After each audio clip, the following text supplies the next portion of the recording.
पुराने जमाने की बात है।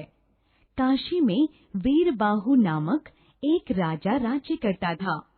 वह अपनी प्रजा को बहुत प्यार करता था। उसके न्याय की चारों तरफ धूम थी। वीरबाहु की रानी का नाम सुमति था। वह बहुत सुंदर थी।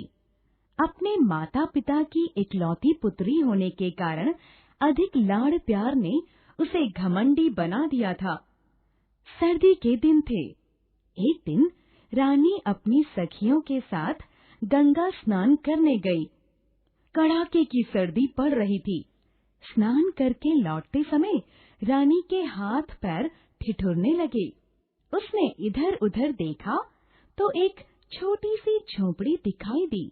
रानी ने अपनी सखियों से कहा, आओ इस झोपड़ी को जलाकर तापें। एक सहेली ने कहा, महारानी, यह किसी गरीब की झोपड़ी है, इसे जलाना ठीक नहीं। रानी ने कहा, 4 तिनकों की झोपड़ी है, जल जाएगी तो क्या, नहीं बनवा देंगे। देखते ही देखते झोपड़ी में आग लगा दी गई। हाथ पांव ताप कर रानी अपनी सखियों के साथ राजमहल में लौट आई।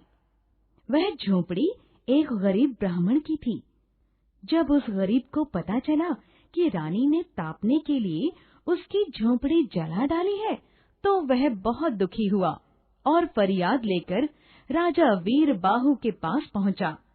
राजा को यह जानकर बहुत दुख हुआ कि महारानी सुमति ने एक गरीब ब्राह्मण की झोपड़ी जला दी।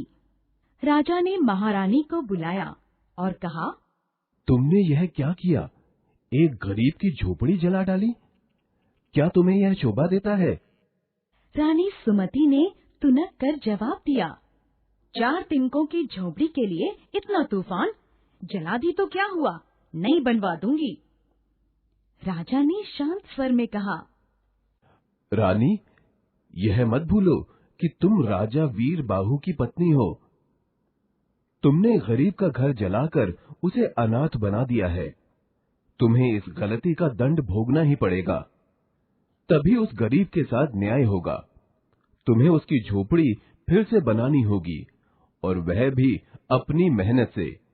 जब तक तुम अपनी मेहनत से वह झोपड़ी नहीं बना दोगी, तब तक तुम इस महल में नहीं रह सकती।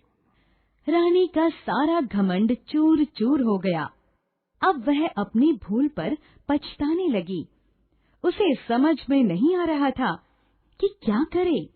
आखिर उसने कमर कसी और जंगल में से लकड़ियां बीन बीन कर बेचने लगी। सर्दी, गर्मी और बरसात की परवाह किए बिना उसने 1 वर्ष तक जी तोड़ परिश्रम किया।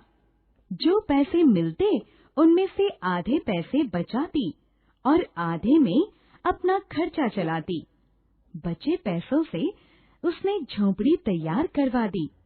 अब उसे समझ में आया कि गरीबी क्या होती है और 4 तिनकों की झोपड़ी बनाना गरीब के लिए कितना कठिन होता है। उसने गरीब ब्राह्मण से क्षमा मांगी। अब रानी का मन सरल हो गया था। महाराज वीरबाहु महारानी के परिश्रम और पश्चाताप को देखकर प्रसन्न हुए और महारानी को आदर सहित महल में ले आए। हेलो दोस्तों, कैसे हैं आप सब?